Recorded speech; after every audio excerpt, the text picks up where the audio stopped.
તપાસ રિપોર્ટ 10 દિવસમાં તૈયાર કરવાનો હતો આદેશ।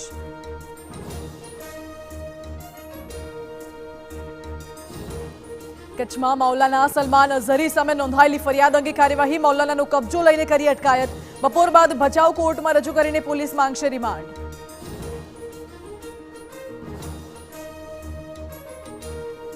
સુરતના કાપોદ્રામાં મિત્ર સાથે બાઇક પર જતી યુવતી પર ચપ્પુ વડે હુમલો। મારો ફોન કેમ ઉપાડતી નથી તેમ કહી યુવકે કર્યો હુમલો। સ્થાનિકો મદદે આવતા યુવતીનો બચ્યો જીવ।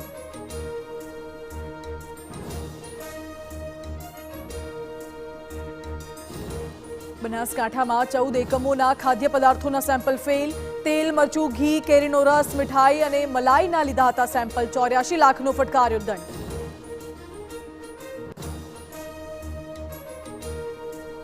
નવસારી વાંસદા તાલુકાના માનકુનિયા ગામેથી બંદૂક સાથે 2 શખ્સ ઝડપાયા। નવસારી એસઓજીએ 2 દેશી બનાવટની બંદૂક ઝડપી પાડી।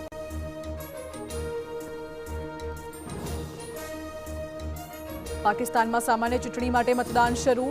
44 પાર્ટીઓ मैदाનમાં। લોકસભા અને 4 વિધાનસભા સહિત 336 બેઠક પર મતદાન। કુલ 8000 ઉમેદવારો मैदाનમાં।